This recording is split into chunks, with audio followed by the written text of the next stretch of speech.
Okay.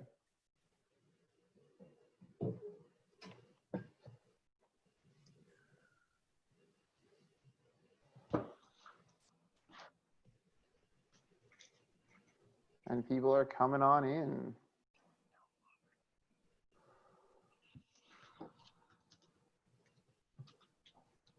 Welcome everyone on this beautiful Monday morning. I'd feel remiss if I didn't mention we already have a question in the Q&A. That's exciting. All right.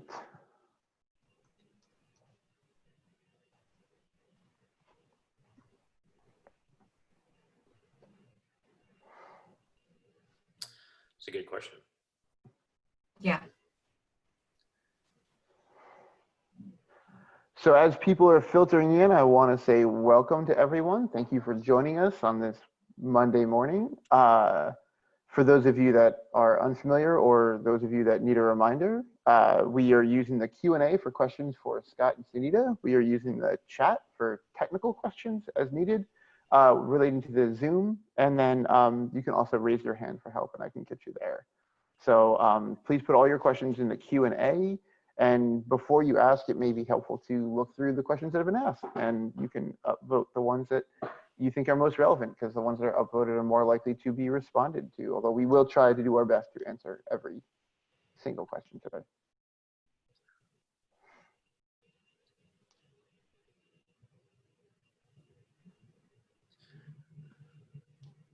And we will start probably in about 2 minutes. We'll just wait for some more people to sign on.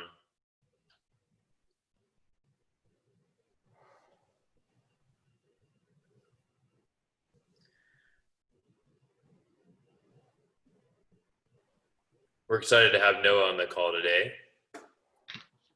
Well, I think he's excited to be here. hold your horses, Scott. I am excited to be here. I don't know if you should be excited to have me on, though. Oh.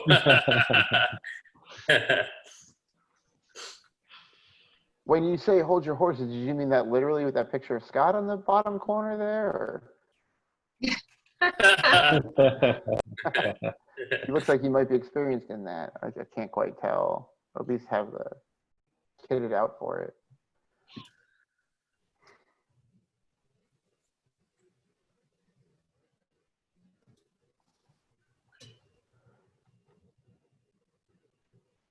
You've had 27 of these?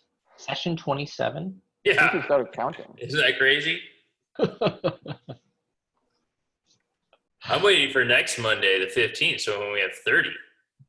Yeah, you need to have a little celebration. You need to have a party. We should.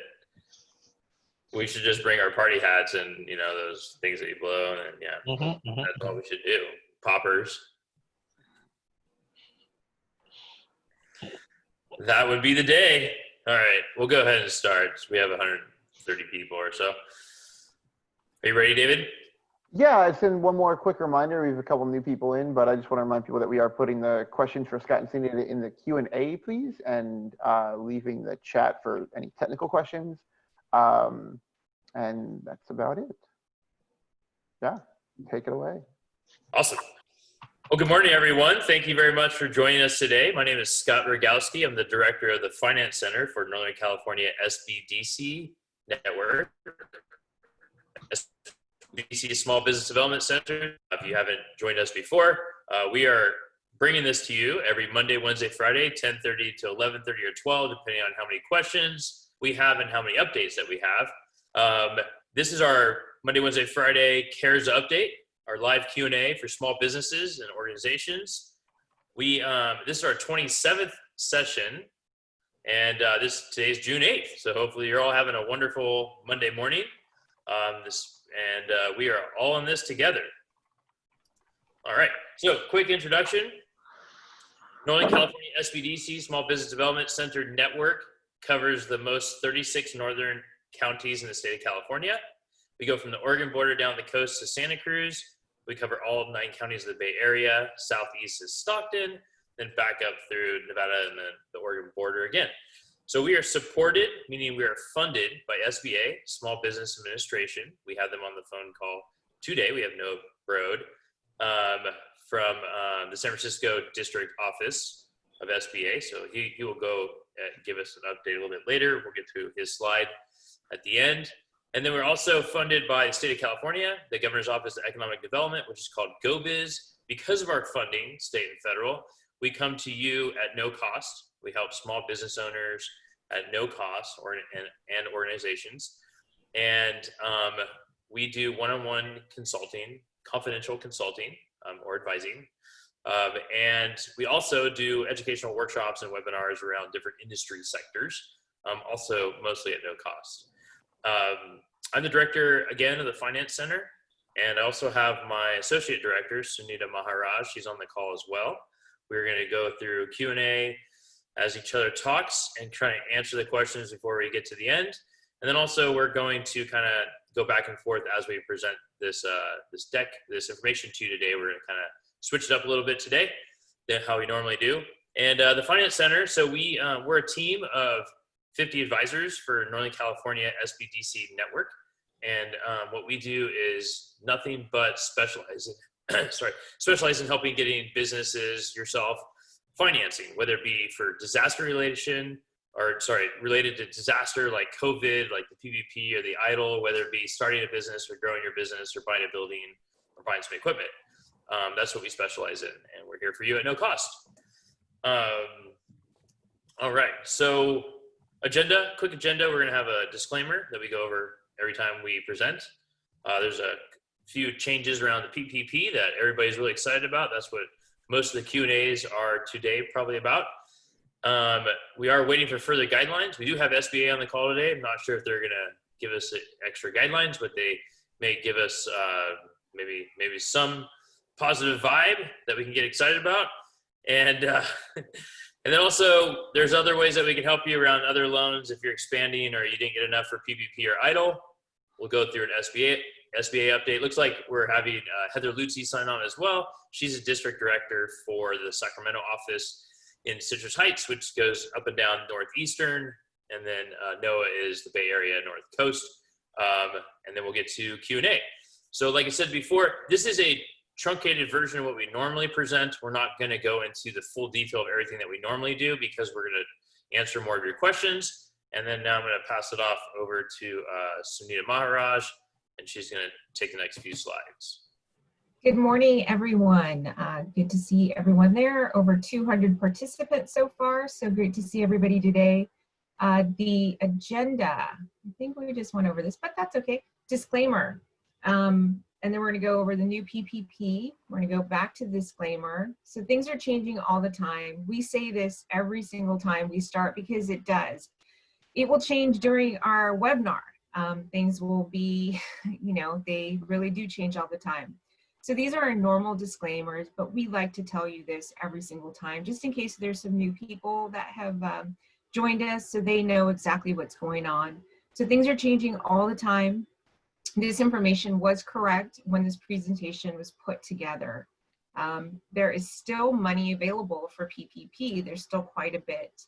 Some banks are not taking PPP, but there are other lenders that are now taking PPP applications. And if you need assistance with that, we can help you with that. EIDL Advance is an automatic direct deposit. Direct deposit into your bank account, into your business bank account. You will not receive an email or a call. It will just get deposited, wired straight into your account. So please keep an eye on that. It should say SBA-D.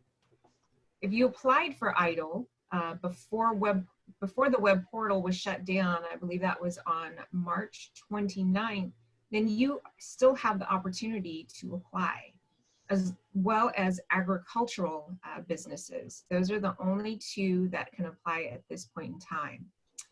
We do not have access to check the status on your EIDL loan, unfortunately, but we do have an email address and a phone number at the end of this presentation with SBA's direct information. We are not privy to lenders coming forward at this point in time regards to Main Street programs. As soon as we are, we will definitely let you know, and we could possibly put it onto our AskSBDC.com portal as well for that information. There is the resilience roadmap for California, and this is the information right here. You would go online, and this is the website information. It is up to date, and it'll tell you exactly what businesses can open and how they can open. So that's it for our disclaimers. New PPP changes signed. This was actually, sorry, not today, but Friday. It still has not, I believe there is a news release from SBA that came out on the 8th. So I believe today is the 8th. So it just came out. Heather Lutzi was kind enough to email that over to us. We have not had a chance yet to go through all of it, but some of it does go over these changes right here. Covered period has been extended to 24 weeks or 12/31/20, whichever comes earlier. Increased cover period means up to 4 more months of allowed expenses could be included, so up to 6 months. Allowed expenses are increased from 25% to 40% of the proceeds. This is something that has changed a lot. Must spend at least 60% toward payroll in order to receive any forgiveness. I believe that is still the case. I have not read through the news release, but I believe that is still the case. Payroll tax can be deferred even if you receive the PPP, which before it could not. Recipients have until 12/31/20 to restore their full-time employees. Any business who received their loan prior to the law's signing has the choice between using it for the 8 weeks and the 24 weeks. And we do understand that some people received it the first week and they're on their 8th week now. So it is up to you to make that decision to see what's going to be best for you. I think, only thing I would add on to that, Sunita, is that line about 60% towards payroll. It's a little more nuanced than that, I think, and Okay. And it's not quite as black and white. I can read straight from our press release on that, which is that it says if a borrower uses less than 60% of the loan amount on payroll costs during that now 24-week period, the borrower will continue to be eligible for partial loan forgiveness, but it's subject to at least 60% of the loan forgiveness amount having been used for payroll costs. So that's from the press release, and I think it'd probably be good to wait for the new application, because we will be re-releasing we had an application that we already released last month. It's going to have to be redrafted and re-released, and hopefully that happens this week. But I think they'll also be clear in the new application that gets released exactly how that works. That's perfect. That's great news that there's going to be a new one. Mm-hmm. Scott, you want to go to the next slide? All right, cool. Yeah. Thank you very much, Noah, and thank you very much, Sunita, for going over that. So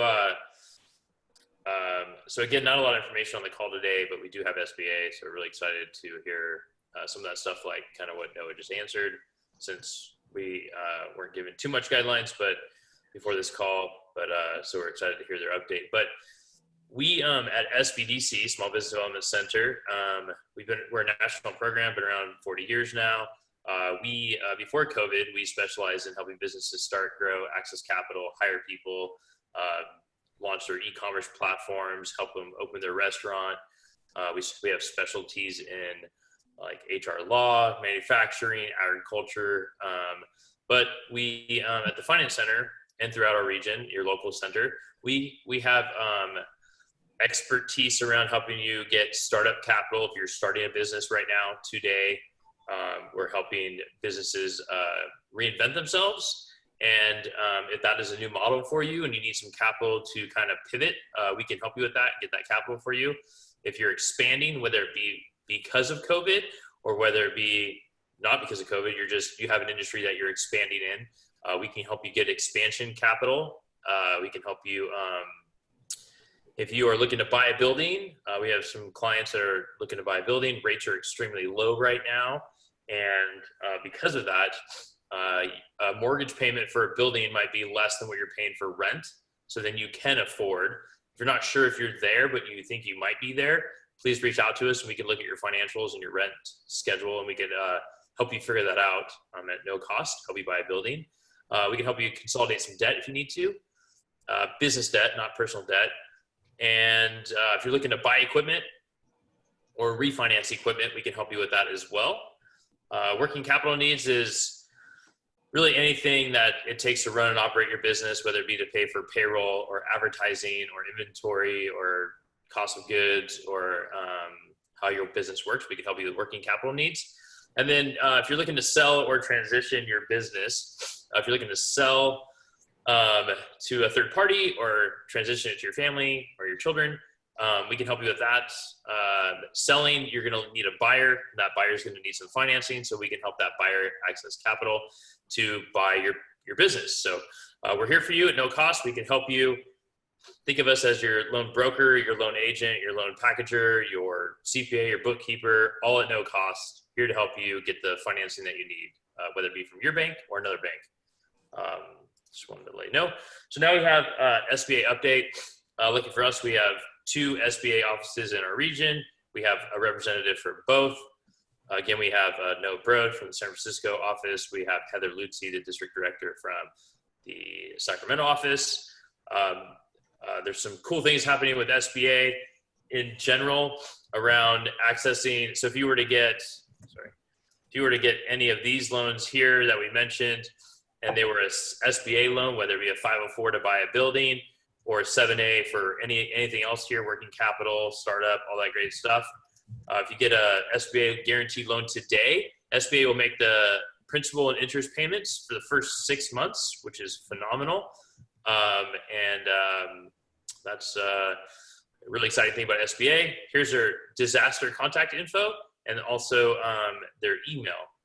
So they got their phone number and their email for disaster. But I like to throw it over to, I'm not sure which one wants to speak first, but like throw it over to Noah and or Heather to give an update or talk about some stuff that just came out that we didn't get to before this call. So throw it over to either one of you. Maybe let Heather take the lead here. She's got, as the district director for Sacramento, since we've got some updates. Thanks so much. Good morning, you guys. So I think that a lot of the information has already been shared. We've had some updates to the Paycheck Protection Program that were signed into law on Friday morning. So we're very excited about the changes, much more flexibility with the way that the program is being utilized by our small businesses.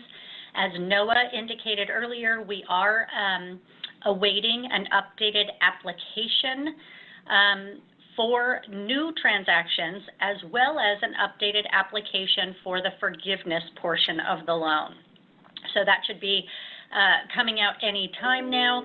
My advice would be to check the SBA and Treasury websites with respect to those updates. Those are the authorities on where you will gather the information for those programs.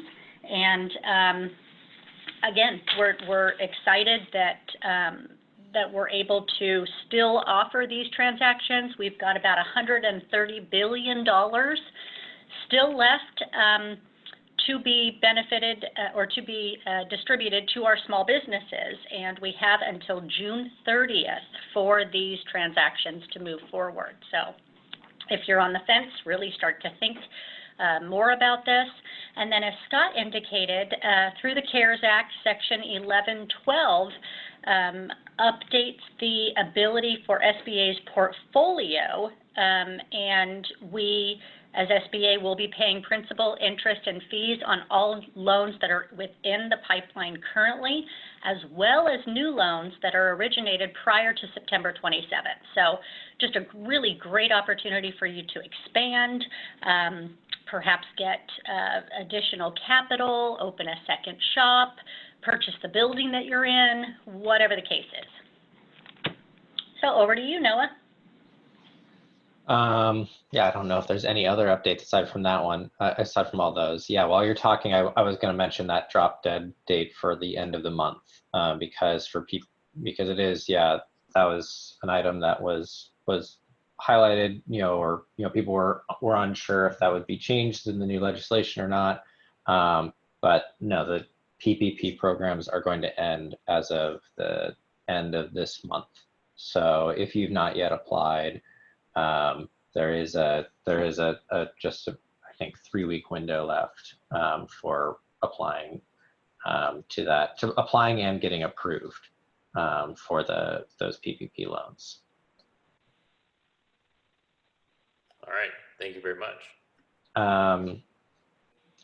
Did you, maybe, I guess there is one other item maybe that was mentioned, which is that some of the legislation that passed on Friday, it did change some of the terms of those PPP loans. It was a 2-year term, and the term of the PPP loan is now a 5-year term.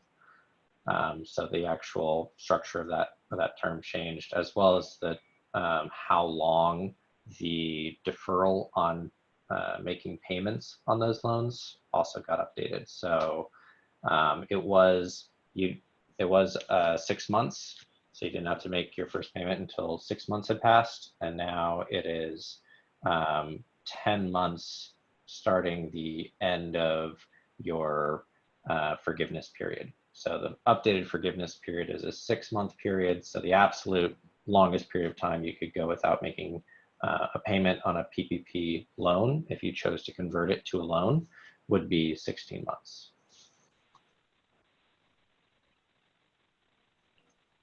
Awesome. It's good to know. So the interest will accrue the whole time, but it's 10 months after the forgiveness? It's 10 months following, the end of the forgiveness, the covered period, which is, that's the maximum amount of time that's allowed. But individuals might apply for forgiveness, far before then. Yeah. Okay. Good stuff. Well, thank you for clarifying that. We were reading that this morning, trying to figure it out. So thanks. All right. Well, thanks for update from Noah and Heather. Appreciate it. Much appreciated. They're going to stay on as long as they can, help us answer some questions. Mm-hmm. Oh, real quick, if you want to call us right now, if you heard your answer, your question, the answer to your question, or you just want to get off and talk to somebody right away, you can call us at 833-ASK-SBDC. You can also go to asksbdc.com, get some other updates. You can see this video being live streamed as we're speaking. If you need to email us, you can email us at loans@asksbdc.com. You can email us at this email for any questions that you have.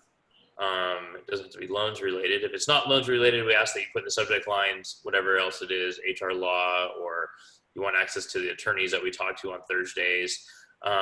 If you speak Spanish, or if you speak Spanish, or you want to speak Spanish, or your business is in Spanish, well, then you could email us at espanol@asksbdc.com. We have a great team in Sacramento, California Hispanic Chambers of Commerce. Oscar Garcia and Julian Canetti, the team over there, does an excellent job. They're doing all this stuff that we do in English, in Spanish. They can help you with the loans in Spanish, and they can also help you with anything else that you're trying to do with start or grow your business in Spanish. So you can email them at espanol@asksbdc.com. All right, so we're just gonna jump into our questions. We don't have as many as we normally have, which is kind of exciting, but kind of odd at the same time. Scott, people don't have any more questions. You've answered all. Well, it's funny because we're in the 8th week of the first funding of Triple P.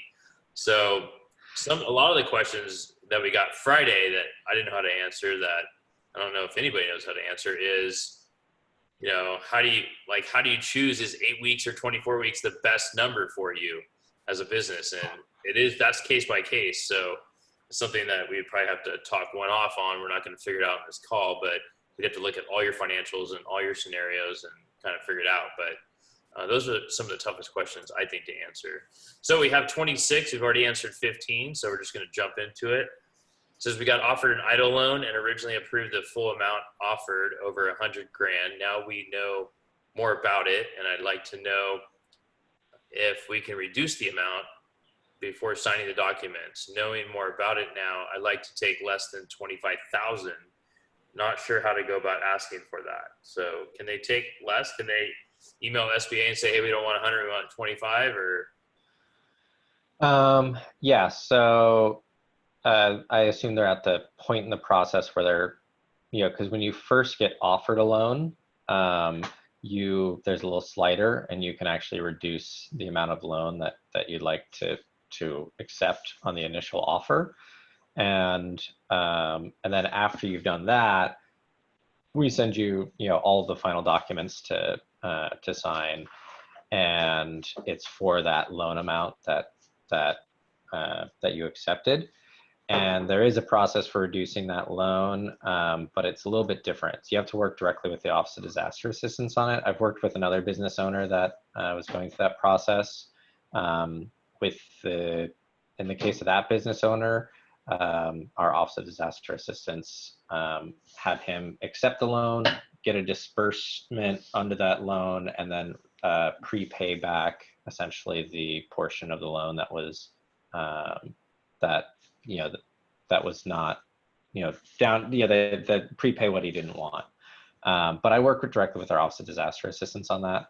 And if you're having, issues with that, you can also reach out to our local district office, and we can try and escalate it and connect you directly to someone with the Office of Disaster Assistance. Okay. Same Yeah. thing. And I imagine that's, because we do ask for collateral for loans above $25,000.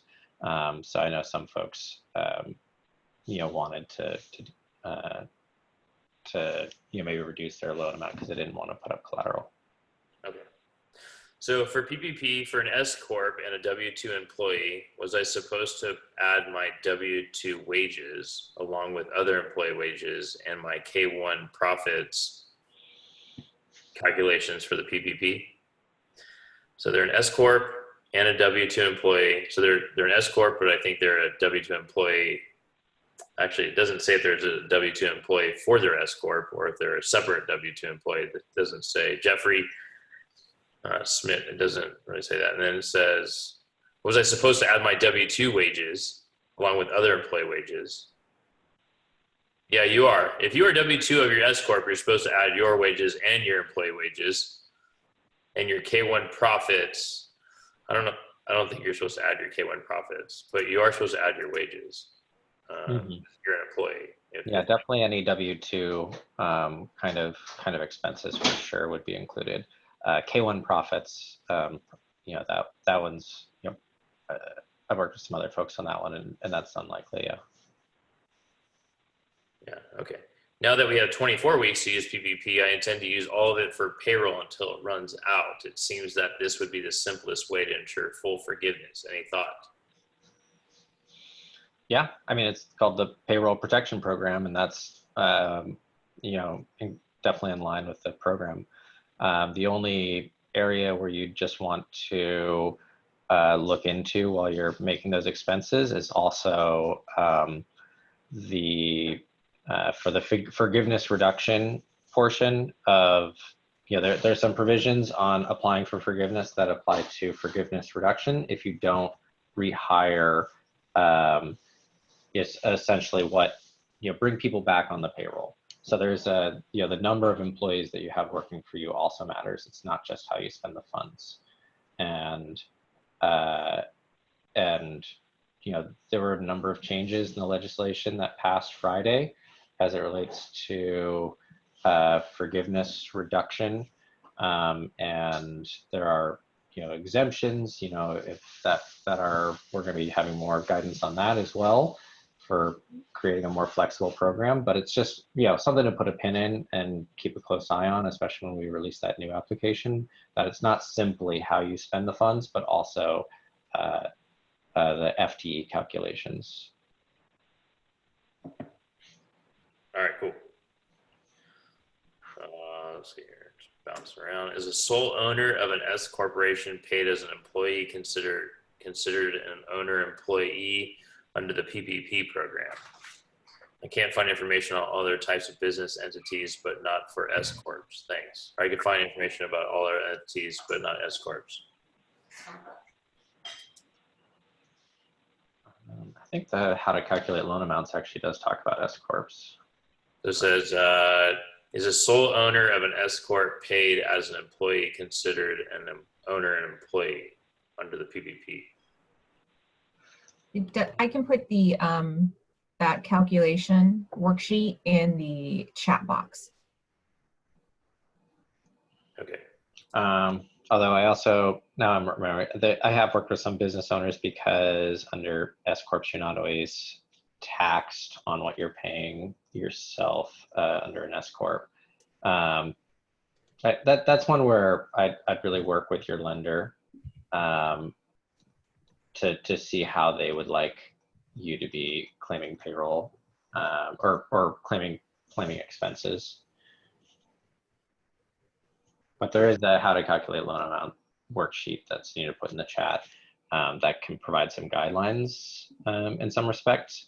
You know, you can look at how payroll costs are looked at there, but also, you know, I would work with the CPA as well to make sure that what you're paying payroll protection program funds on is something that would be considered payroll.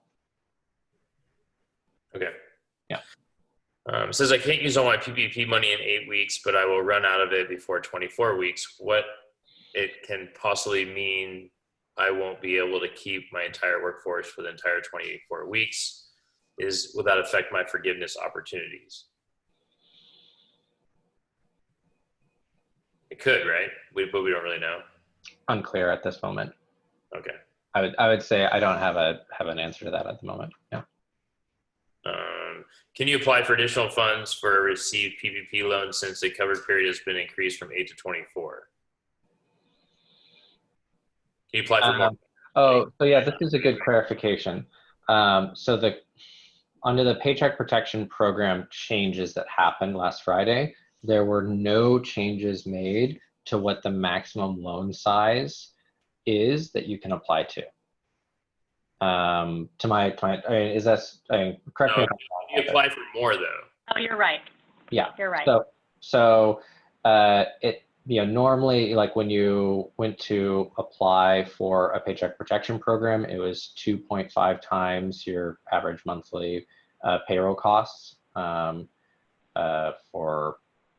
essentially what was an 8-week period. Or yeah, 2.5 times, excuse me, your average monthly payroll costs. That's how you calculate your maximum Paycheck Protection Program size.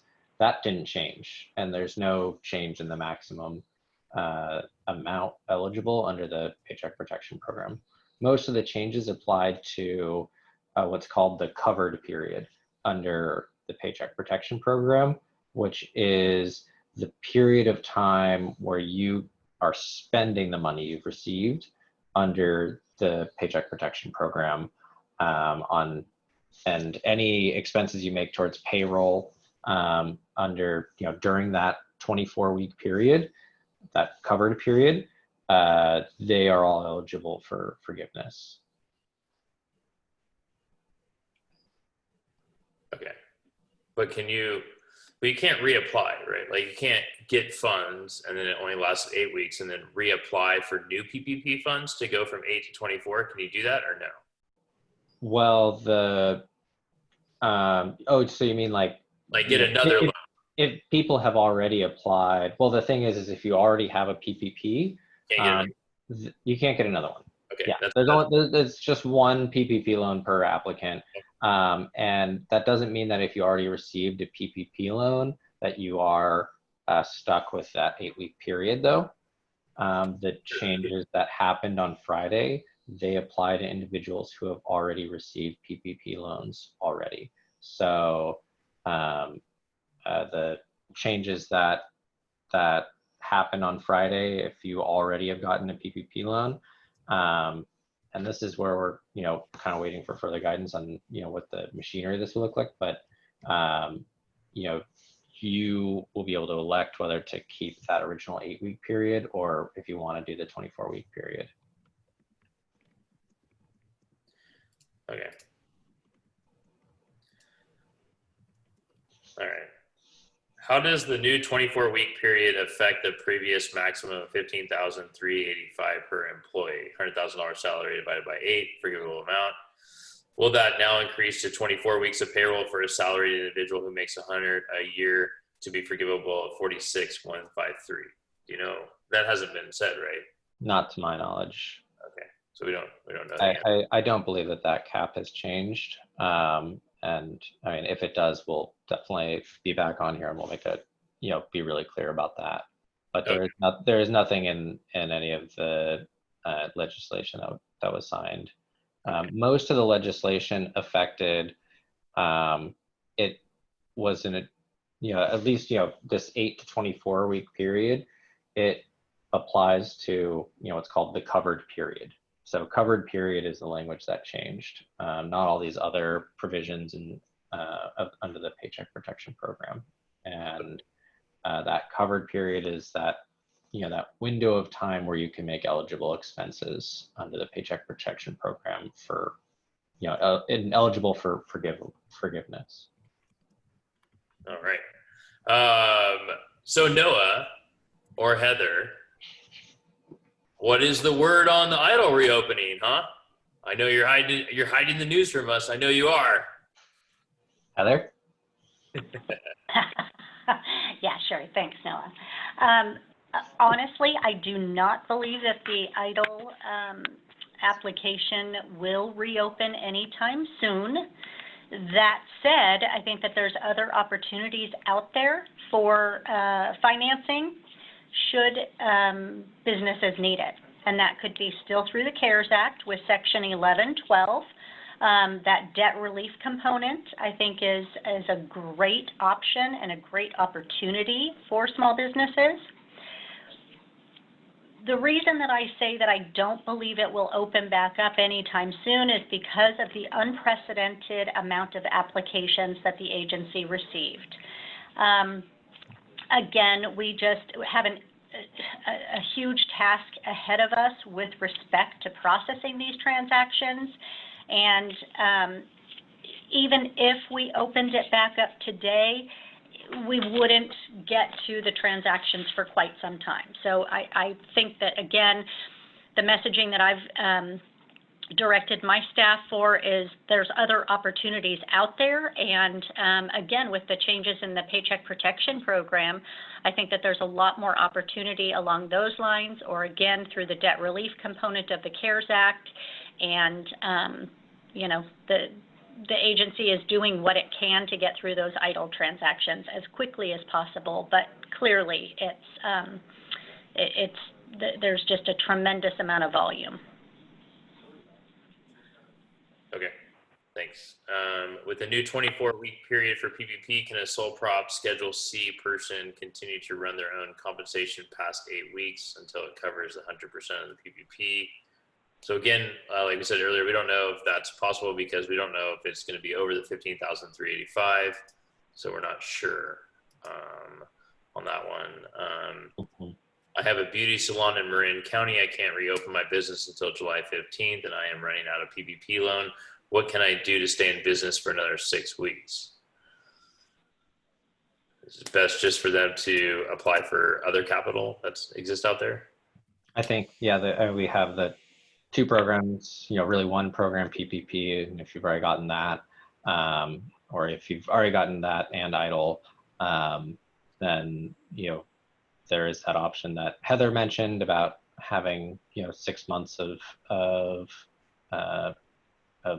having all your payments being made on our regular business lending programs, as well as I would also look at and see if there are programs being launched at the city, county, or industry/trade association levels for your business as well.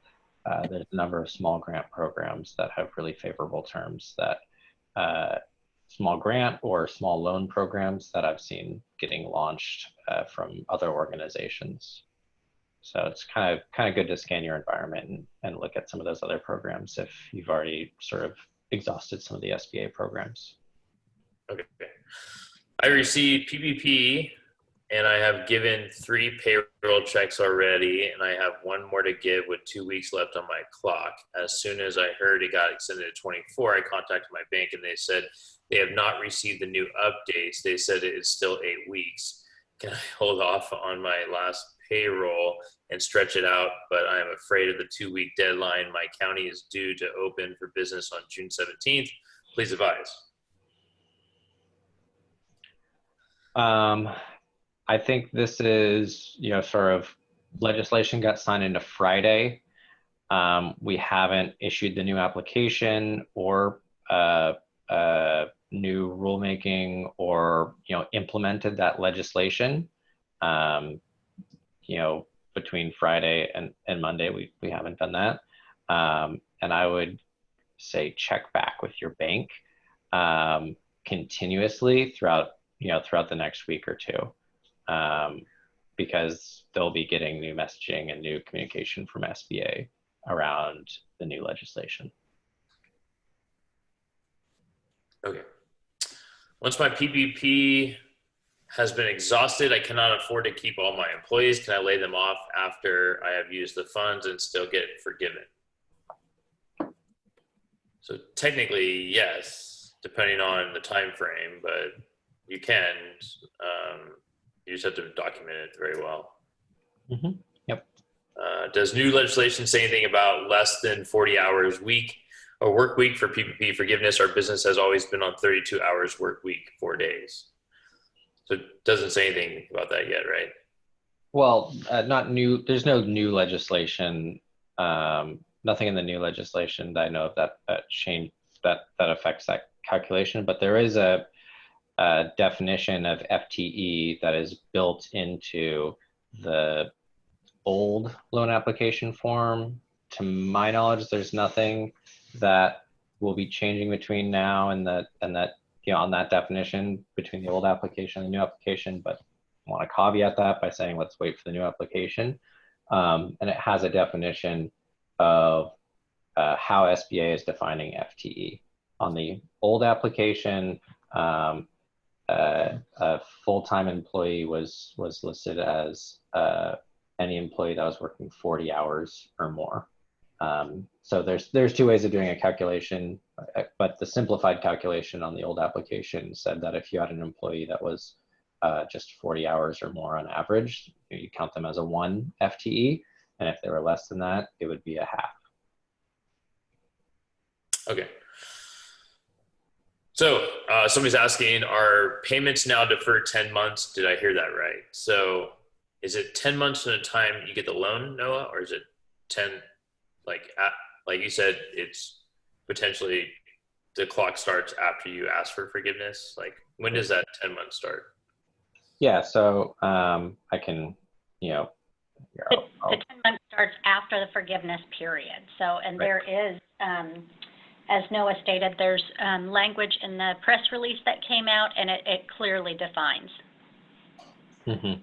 Right. So if it would be a maximum, yeah. So if the forgiveness period is 6 months, and we have deferment for 10 months starting the end of the forgiveness period, that means it's, if you wanted that to extend out to its full range, it would be 16 months. I've also put the press release in the chat box for everybody to be able to review. Thank you, Sunita. You're welcome. Do we need to notify someone, our bank, that we plan on utilizing over 8 weeks for the PPP funds? The loan application was based on 8-week time frame for the PPP funds. The repayment estimates are also based on this. Are they required to readjust these terms based on the extended 24? So you can choose if you want 8 or 24 weeks, not the lender. So you get to choose which one is best for you. They're not going to notify you per se. We're notifying you right now, but it's up to you and your business. PPP and PUA interaction. Can we now pause using PPP and use up PUA, then go back to PPP? can we rescind using PPP for weeks? We already told EDD we were using PPP. So technically, I would think that they could use PUA now, because that what's the word? Expires in July, yes. Yeah, sorry, expires, thanks. Yeah. So you could technically use PUA now until it expires and then start using PPP, right? Yeah, you just have to make sure that this 8-week covered period is consecutive weeks. You can't pick and choose which weeks are going to be utilized for that forgiveness period. So I think that's something to just be cognizant of. Okay. Sounds good. I don't think you could, and to the second part of that question, I don't know if you could go back in time and rescind stuff.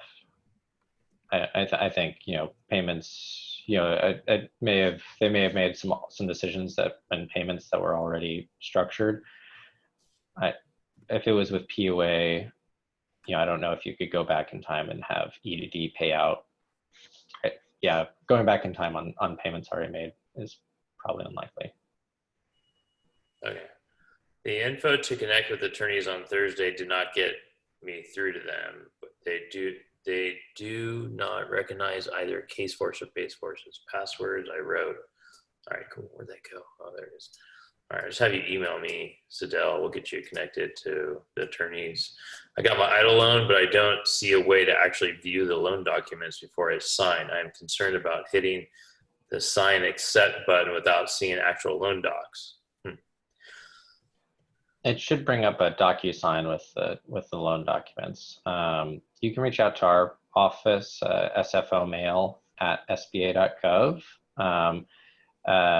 On the EIDL portal, you might, down where it says sign and accept documents, you could try hitting the edit button and see if that brings up the loan documents. Or when you go to sign and accept, it should bring up a DocuSign view of those documents that you see at that point. If you're not seeing that though, please feel free to reach out to our office and we'll try and get that resolved. Okay. And then Scott, I just want to let everybody know the case force info I put in the chat, so they can go straight to the website, and then they can also log in for the Thursday webinars. Okay, thanks. You're welcome. So my client was offered an $8,000 EIDL loan. He made a mistake in reporting all of his working capital. He has requested for a larger amount and sent requests supporting documents to the email. It has been 10 days and he has not heard back. Should he accept the original offered 8 and then try to continue the appeal to ask for more? Should he continue waiting with his $8,000 expire after 30 days? So does the offer expire after 60 days, right? In the loan term document, it says you have 60 days to generally accept or reject. I let folks, I think people have gotten emails from the Office of Disaster Assistance encouraging them pretty strongly to make their decision within 30. All right. Would you recommend somebody just take the money that they got and then maybe ask for more later, or would you, because they may not get more, right, if they appeal it? Yeah, I can speak to what it was with disasters in the past, but this is just a different situation. So, for different disasters in the past, I would have said, yeah, just hit accept, and then you can go back and ask for modifications and additions. That was for the fires in the North Bay, and that structure worked well for that. I don't know if that is going to be as available for this particular disaster because of the level of demand for the program. So I don't have a clear answer for them. I don't have a solid yes, do this, no, do that. I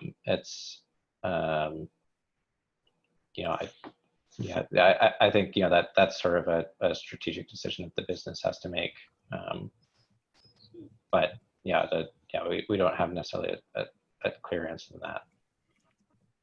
Okay. We received our PPP loan on April 30th and a $7,000 EIDL loan on April 28th. Our business operations were suspended by San Francisco mandate on 3/16, but we kept our employees on payroll, hoping for government assistance. Can we use the EIDL grant loan to cover payroll from March 16th through April 30th? You can't really. You're not supposed to. You're supposed to use it going forward. So if you received it on the 30th, then you're supposed to spend the money, EIDL money, April 30th going forward, not really going backwards. And then use the PPP loan to cover payroll after that. You could use EIDL first for PPP for payroll and then use PPP for payroll. Yeah, I would say there are, and EIDL is overall a more flexible source of financing in general. I would say, if you had taken out short-term financing to pay, to cover that payroll during that, while you were trying to get through that period, you could use EIDL funds to pay off a bridge loan or interim financing that you might have pulled out in order to pay that payroll during that time period. But otherwise, yeah, I agree with Scott on that. If we use all of our PPP in 15 weeks, can we reapply for forgiveness then, or do we have to wait 24 weeks? Well, there's no time frame that they have to wait. If all the funding is used, then they can then advocate to their lender or make the request with respect to the forgiveness, completing the forgiveness application and providing the ancillary documentation that's required. Honestly, at this point, my suggestion would be to wait for the new forgiveness application because there could be some significant changes in the requirements. Okay. Is there any possibility to apply to the EIDL relief loans even though they rejected my application for low credit score? You can do a reconsideration. Yeah, and I've seen business owners pretty successfully do reconsiderations on items for things like low credit score. When you do put in for reconsideration, you should definitely include new information with that reconsideration that directly relates to the reason you were declined. So in one case, the business owner I worked with, they had repaired their credit or gotten some items backed off of their credit reports such that that reason for decline was no longer something that was stopping their approval. And they included the documentation of that in their letter for reconsideration. Okay. Good point. And then also I would add to that through Experian, there is kind of what they refer to as a rapid rescore that you can go on and update the information within the repository's database and immediately adjust your credit score. So something to consider. That's cool. Do you know if SBA web portal has been experiencing technical issues recently? This morning I logged into my portal, reviewed the terms, completed the prerequisite steps, but then when I clicked accept button, nothing happens. The website appears to be hung at the point. Nothing else I click on will do anything. I haven't gotten any updates about there being technical issues, cropping up recently. I guess my general advice to folks is try again in multiple browsers just to make sure that it's not something, specifically on your computer's end or your browser's end. Or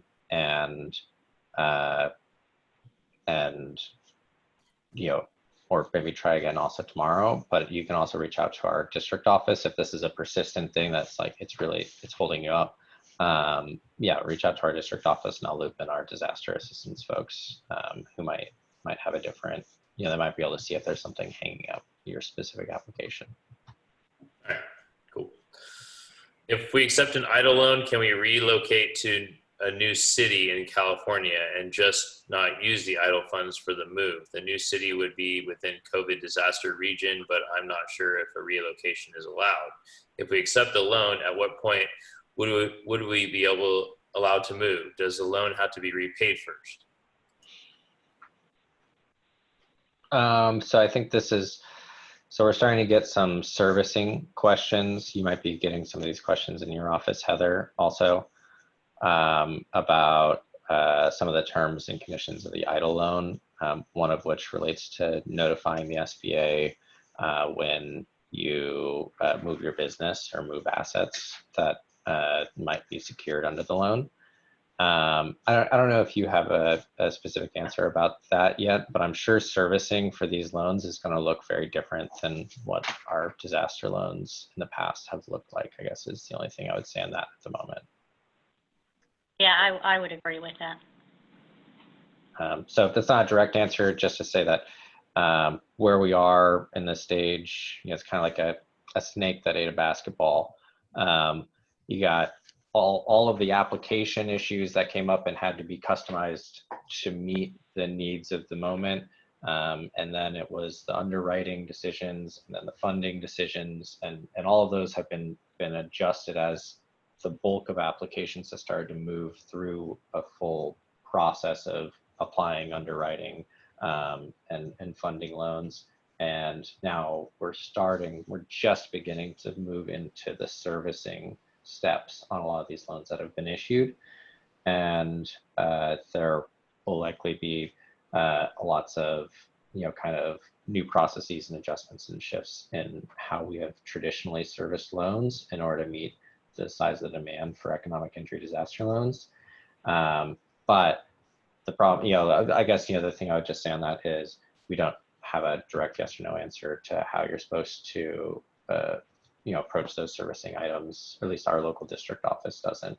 And I expect that, the Office of Disaster Assistance will, they'll eventually, have to, be providing those answers, but the answer that you'll have to get will have to come from the Office of Disaster Assistance, who will be the ones servicing those loans. All right, cool, thanks.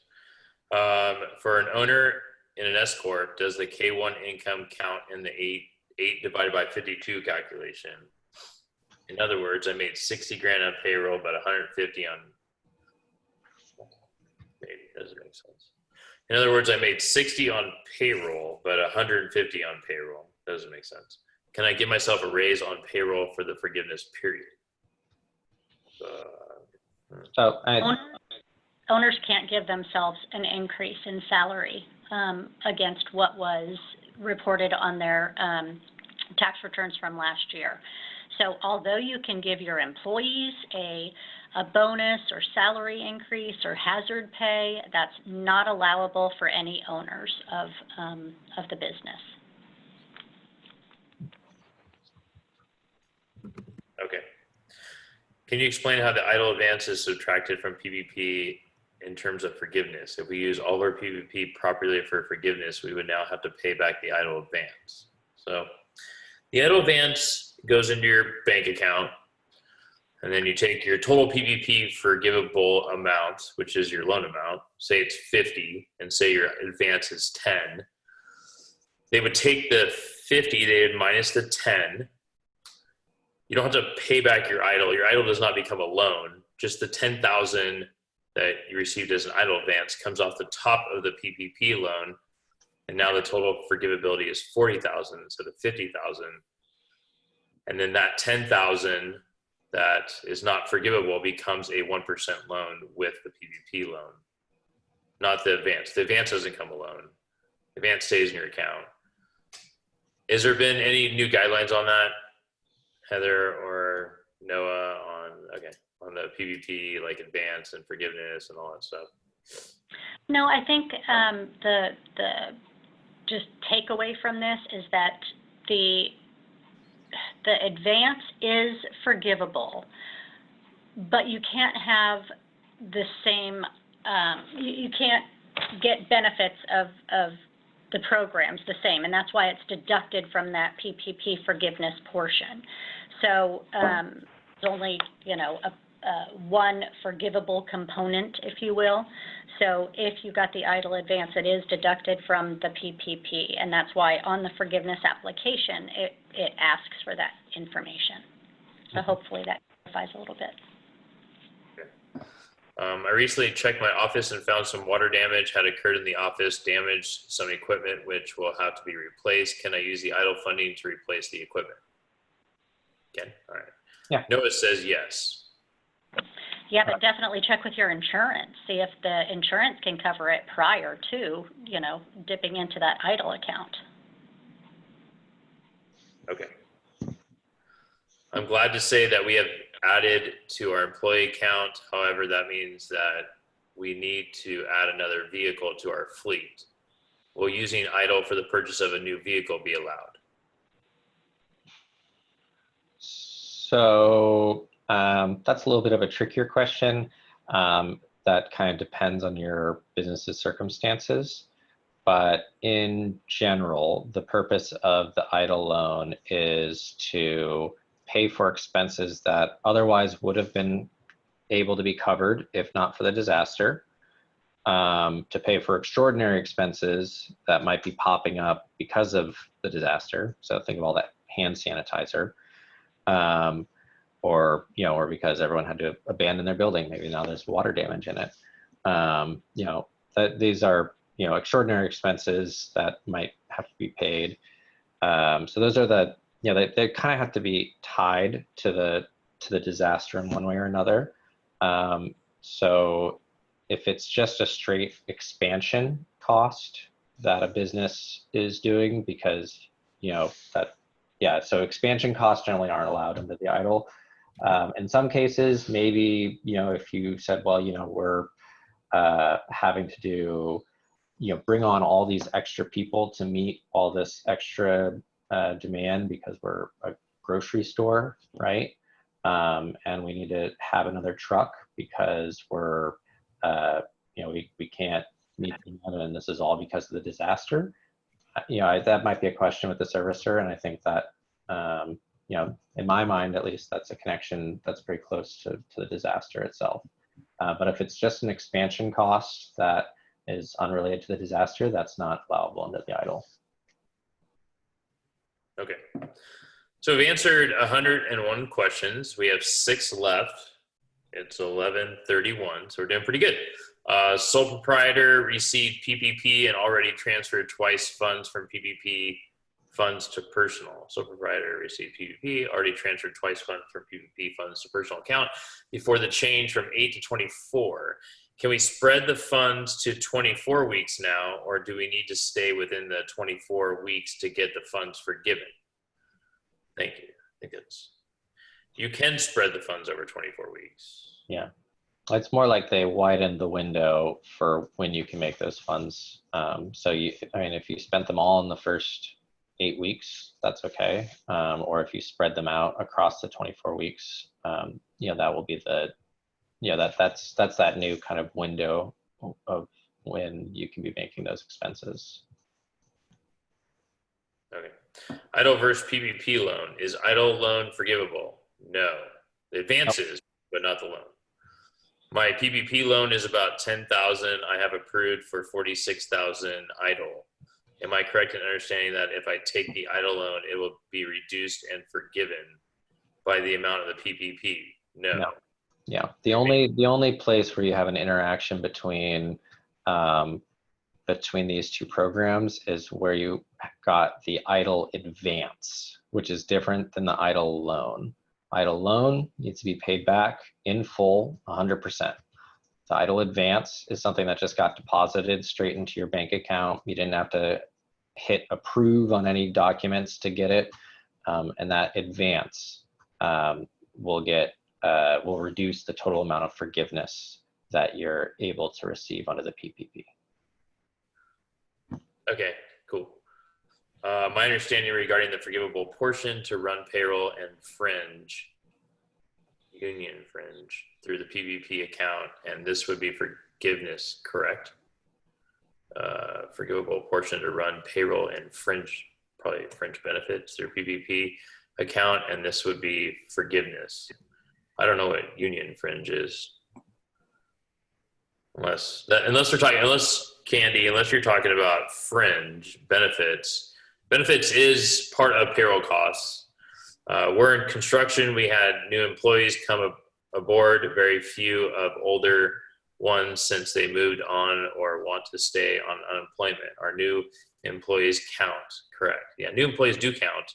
Mm-hmm. And additionally, if you have employees that choose not to return back to work, those employees will not be counted against you when you go to apply for forgiveness when you are calculating your FTEs for the under the forgiveness reduction calculations.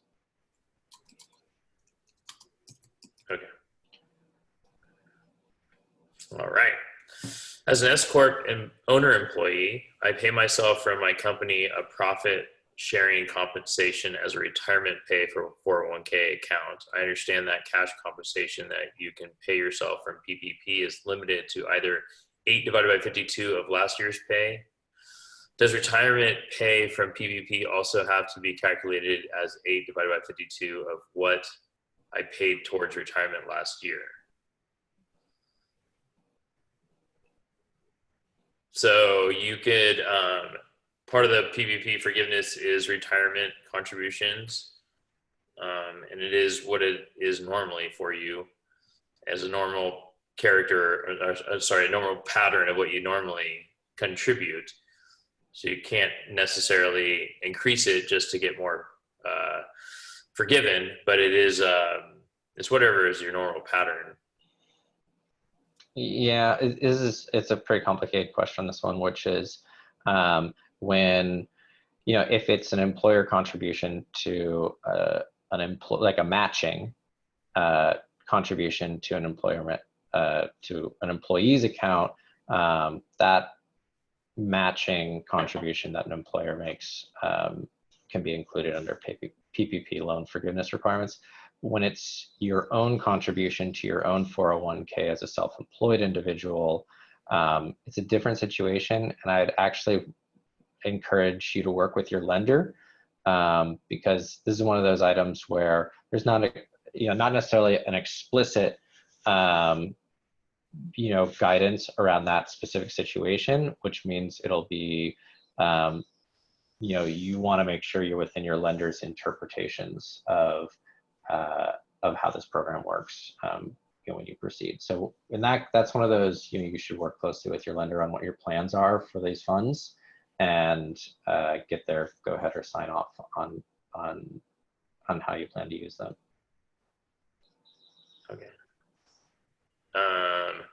We are an S Corp and wife and I are on W-2. We are short of staff and we are covering more people. We have board resolution to have increased salary for us. Can we increase salary as an employee owner? Heather originally said no, you can't increase salary as an owner, but you can as an employee.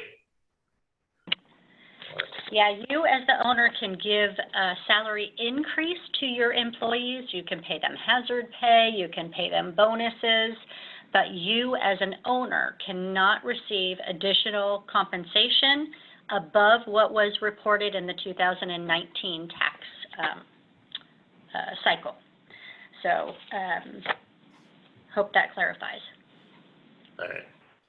Hey, Noah and Heather, somebody says that their sole prop client received 10,000 in EIDL advance. What do they do with the other 9?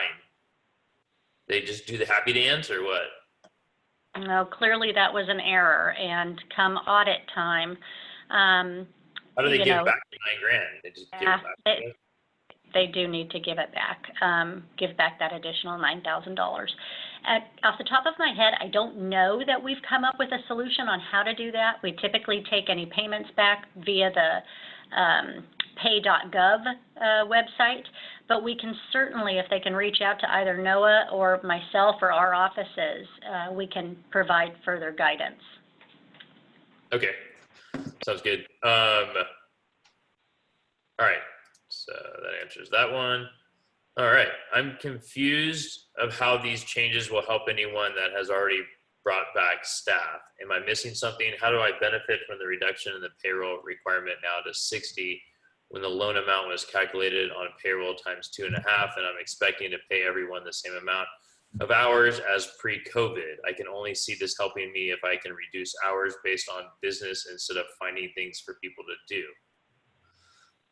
And this is this is what I feel is the per business dilemma on how to figure this out. Like, I don't know how we can answer this question. It gets into this business strategy and business, every business will be different in how they approach this.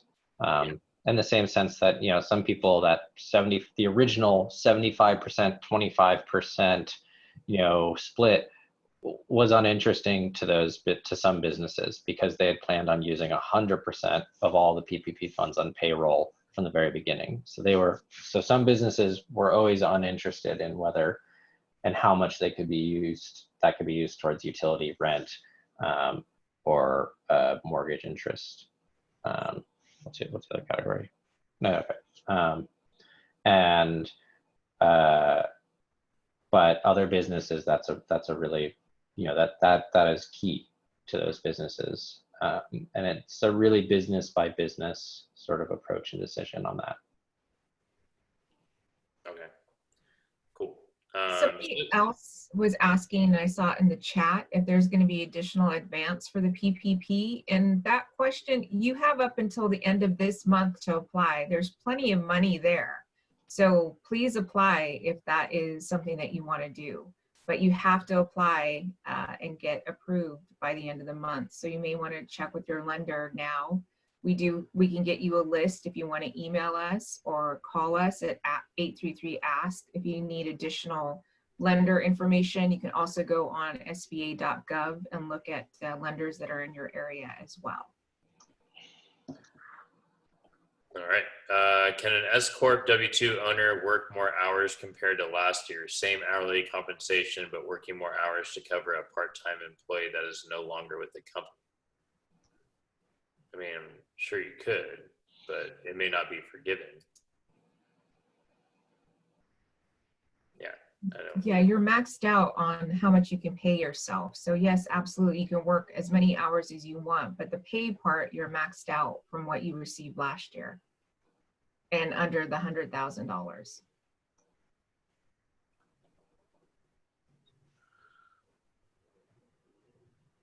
All right, why can't property owners apply for any loan assistance? They can, just unfortunately you can't apply for EIDL right now. You could apply for PPP, but there's no payroll, but you can possibly do rent. Depends on the structure of the business, and how it runs. But and when we were accepting applications for EIDL, property owners could apply for that at least commercial, Yeah. Unless they're talking about like just individuals paying for their mortgage, their own personal mortgage, in which case that's not the structure of these programs. These are business assistance programs. Okay. Having an employee off on workman's comp, non-COVID with the PPP window, how does this employment work out in our PPP calculation? Is she considered to be counted as an employee? So I guess they had an employee that was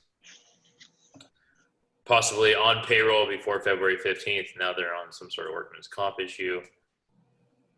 Technically, they are still considered, they are still considered an employee because they are still working for you, even though they are on workers' comp. So you can include them as an FTE on what they normally would have worked previously. Mm-hmm. But any payments towards workman's comp are not payroll expenses. They're not forgivable payroll expenses under the PPP. Yeah. Can we now continue to use PPP loan to cover our employee payroll for 24 weeks, even if the total payroll will be more than 8 weeks, average payroll in 2019, and still be forgiven?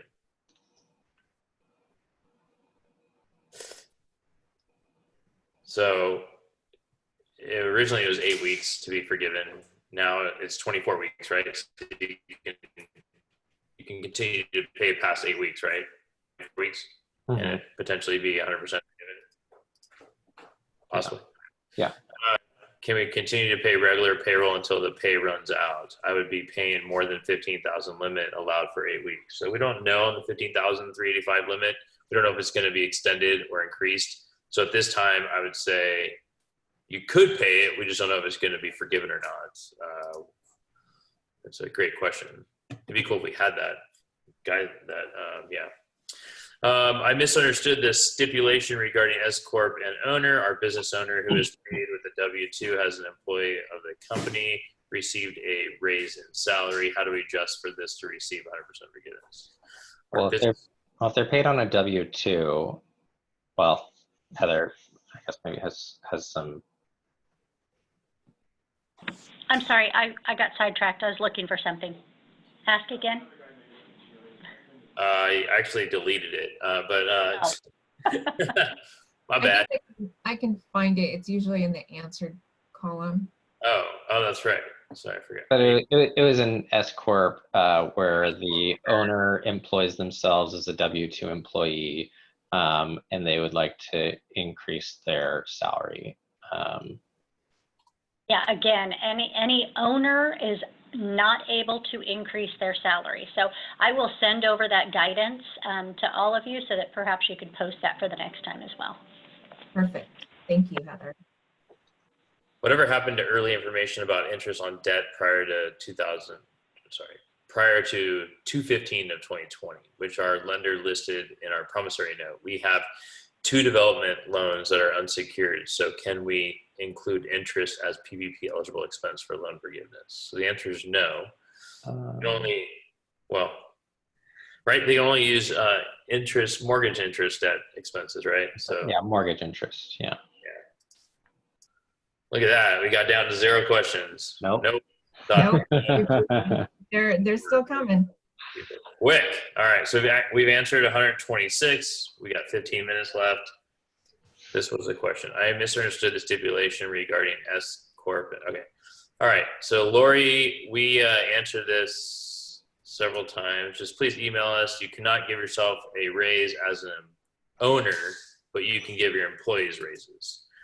There is someone we once had as a 1099 who may come and work for us as a W-2. I'm assuming that payroll will be forgiven. If they are a W-2 employee, yes, it will be forgiven. If they're a 1099, no.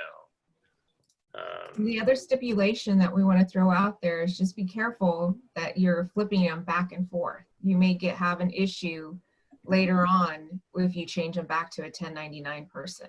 So just speak to your HR person or come on the call, not this Friday, but the following Friday, and you can ask that question. Or you can also ask the question on Thursday during the 3:30 call with Case Force, and we've put that information in the chat area as well. Idle advance received 10,000, PPP 30,000. I understand PPP forgiveness is 30 minus 10 is 20. Should I use 60 of 20 for payroll for forgiveness, or just 60? Yeah, so 60 of 20. It's not 60 of 30. So in this example. All right. Every time I try to end it, there's more that comes up. We've answered 130. It's been a great day. Is PPP taxable income? Currently, as we know, it's not, right? I can't give tax advice on that, but I can post that IRS did come out and provide a comment about how to treat PPP funds, and I can put a link to that in the chat. All right, I don't understand this question, but it says, will there be more money given for PPP again? Well, there is money still available for PPP, but if you applied and got money, then you can't necessarily get more. Can the forgiveness period be somewhere between 8 and 24? So yeah, Heather said that it doesn't matter when you ask for forgiveness. You can ask for forgiveness anywhere between the 8 and 24. Can a sole prop receive PPP loan now for 2.5 times line 31 and not begin to use it for payroll protection? to themselves until October, which gives them 24 weeks to use it. Also, if there is a form to use to extend to 8 to 24. There's no form necessarily, not yet. I mean, there's a new application that's going to come out, but there's no form to say that you need to go from 8 to 24 yet. You would probably have to say on there if you chose 8 or 24. But to answer your first question, if you receive PPP in April and you're going to wait till October to use it, that doesn't make any sense. Why you'd wait that long? The faster you spend it, the more opportunity you have for forgiveness. I have a feeling they're getting PUA. That's probably why.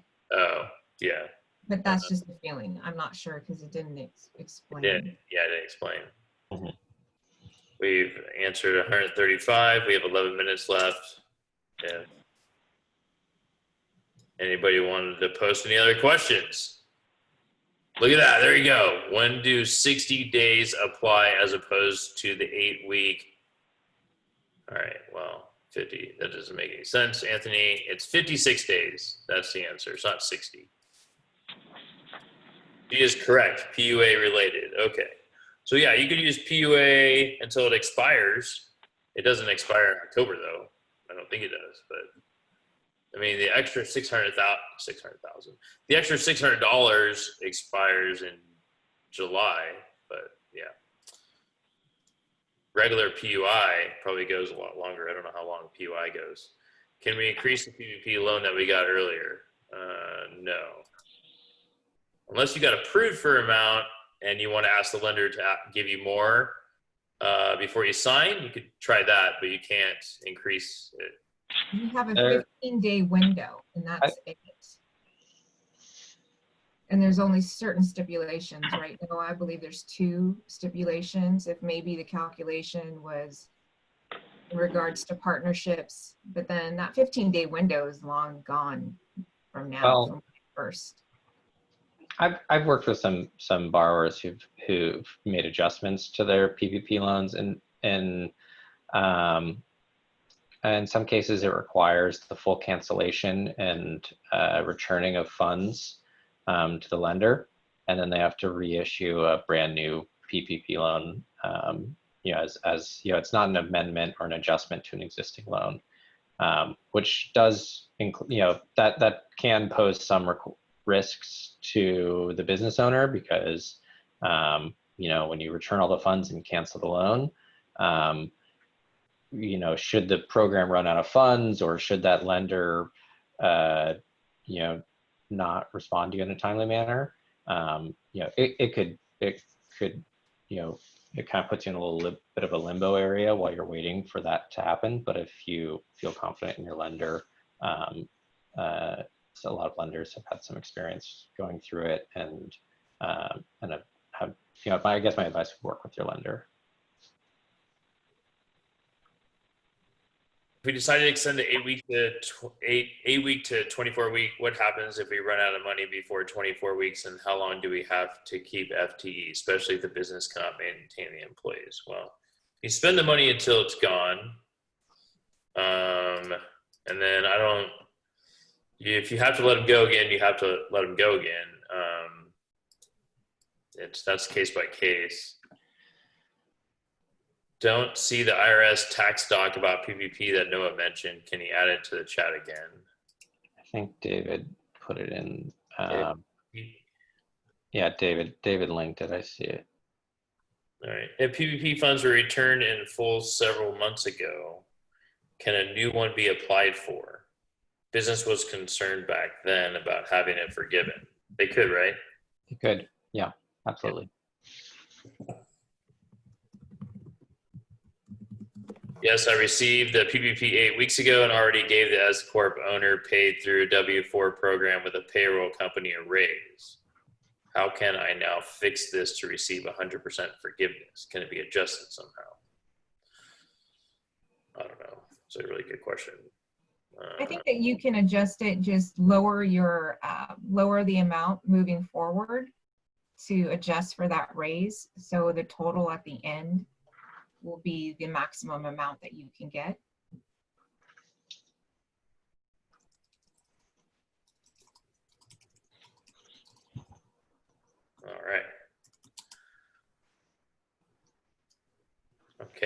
answered 147. We have 7 minutes left. NOAA has previously mentioned that there was no limit on increasing compensation, subject to a $100,000 limit for forgiveness. Does this only apply to employees and not to owners for sole props? That was one. I asked Heather to send me that guidance that we gotten out from the agency. She's a district director out in Sacramento. So I 100% defer to her on that. Okay. So she. So in which case that limitation on direct cash compensation is something that applies to employees only. Is that correct, Heather? That's what we're hearing.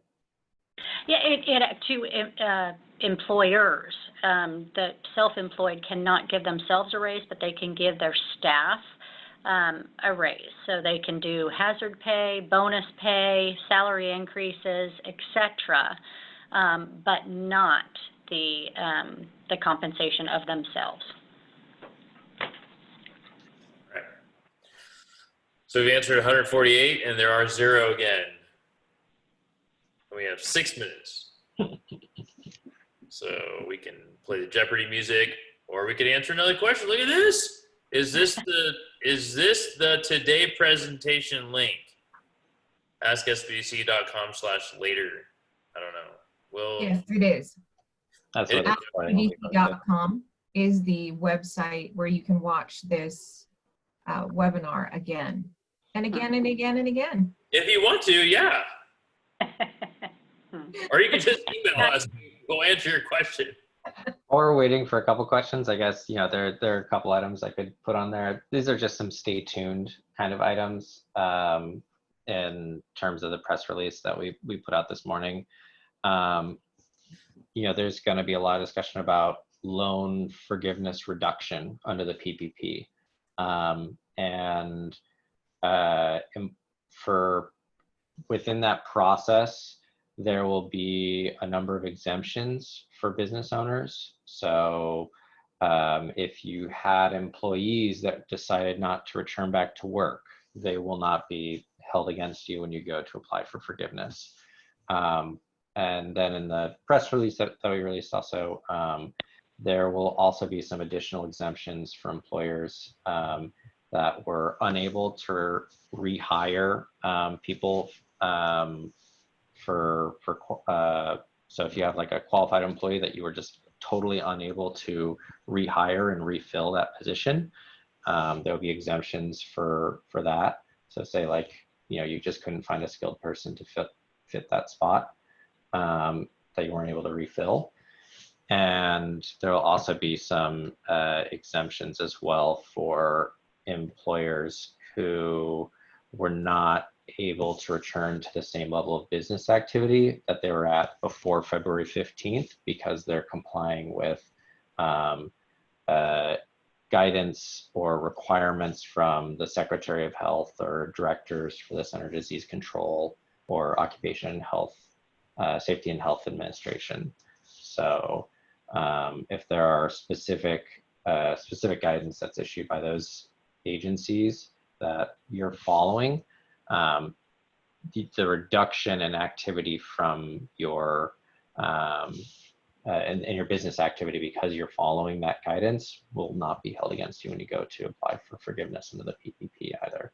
But that's something we're waiting for. That's kind of a stay tuned item in the sense that we haven't released the language or the rulemaking around both of those exemptions yet.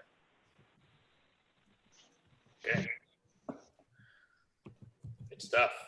All right. So we've answered 152 questions. There's no more questions. It's 11:58. I want to thank you very much for joining our call today. Thank you very much to David Franklin for running and hosting our call. So thank you very much, David. Great job.